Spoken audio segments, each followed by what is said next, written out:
Aminado si Tuesday Vargas na labis siyang nasaktan sa umano'y private messages na ipinadala sa kanya ng drag artist na si Eva LaQueen matapos ang kanyang podcast interview kay Miss Jade So. Alamin ang mga detalye sa kontrobersyang posibleng umabot sa demandahan. The Philippine Showbiz List presents. Ano ang mensahe ni Eva LaQueen na nagtulak kay Tuesday Vargas na magdemanda? Tuesday's show tackled the feud between Eva and Jade. Sa naging panayam ni Tuesday Vargas kay drag performer na si Miss Jade So sa kanyang podcast noong July 18, 2026, ibinahagi ni Jade ang tungkol sa naging hindi nila pagkakaunawaan ng isang kapwa drag artist na dati niyang malapit na kaibigan. Bagamat hindi niya direktang pinangalanan ang naturang personalidad, maraming netizens ang naghinalang si Eva LaQueen, founder ng Drag Playhouse, bilang umano'y taong tinutukoy ni Jade. Ayon kay Jade, nagsimula ang kanilang alitan matapos siyang makaranas ng wardrobe malfunction habang nagtatanghal sa isang drag show. Hindi sinasadyang nalantad ang kanyang dibdib, ngunit sa halip na ikahiya ang insidente ay sinabi niyang nakaramdam siya ng kumpiyansa at empowerment. Gayunman, hindi umano naging maganda ang naging pagtanggap dito ng dati niyang kaibigan na siya ring organizer ng nasabing event. Dito na umano nagsimulang lumalim ang kanilang hindi pagkakaunawaan. Ikwento ni Jade na nakatanggap siya ng masasakit na salita at pagmumura na ayon sa kanya ay nagkaroon ng malaking epekto sa kanyang mental at emotional na kalagayan. Eva spoke out after Jade's statement. Hindi naman ito direktang itinanggi ni Eva. Sa isang video na inalabas niya sa YouTube noong August 10, 2026, ibinahagi niya ang kanyang panig kaugnay sa kontrobersya at mga batikos na natanggap niya mula sa ilang fans ni Jade. Ayon kay Eva, una niyang piniling huwag nang palakihin ang issue dahil matagal na umano silang hindi nag-uusap ni Jade. Gayunman, nagsalita siya upang ipaliwanag ang kanyang pananaw sa insidenteng ikwento ni Jade sa podcast. Ibinahagi ni Eva na dati silang malapit at itinuring pa niyang kapatid si Jade. Ngunit natapos umano ang kanilang samahan matapos ang isang insidente sa Drag in the South year-end concert noong nakaraang taon. Ayon kay Eva, nagkaroon ng wardrobe malfunction si Jade habang nasa kanyang solo performance.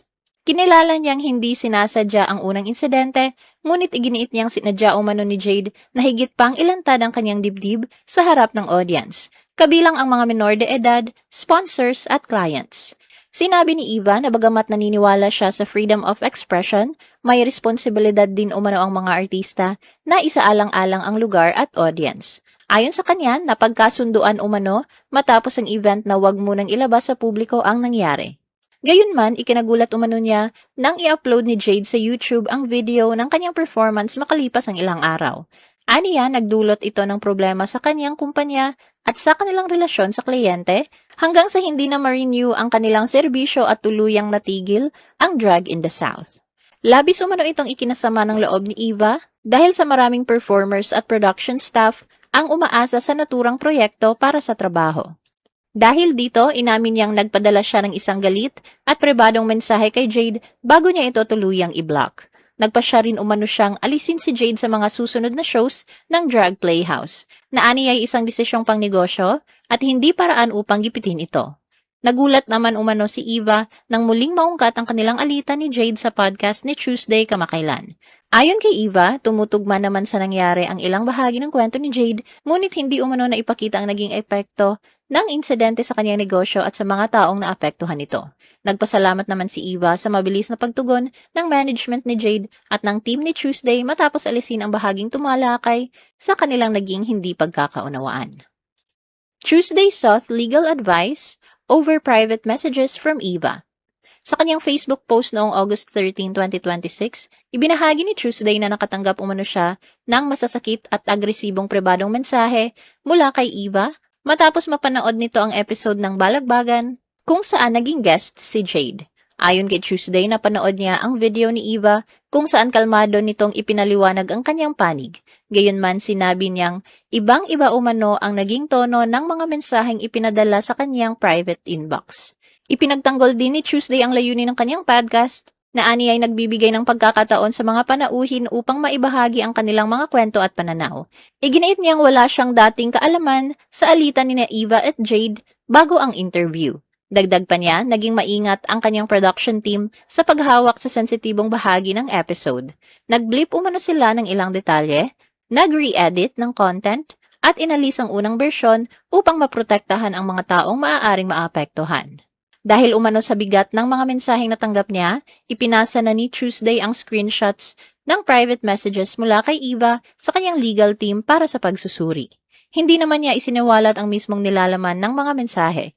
Sinabi niyang kabilang umano sa mga paratang laban sa kanya ang pagiging niya siyang fake ally ng LGBTQIA+ community. Mariin niya itong itinanggi at iginiit na tunay ang kanyang suporta sa drag at LGBTQIA+ community. Nilinaw rin ni Tuesday na nauunawaan niya ang naging epekto ng insidente sa negosyo ni Eva at sa mga manggagawang naapektuhan. Gayunman sinabi niyang hindi makatarungang ibaling sa kanya at sa kanyang programa ang galit dahil sa isang alitang hindi nila sinimulan. Sa huli hiniling ni Tuesday na maresolba ang isyo ng mga taong direktang sangkot dito. Wala pang pampublikong tugon si Eva kaugnay ng mga pahayag ni Tuesday.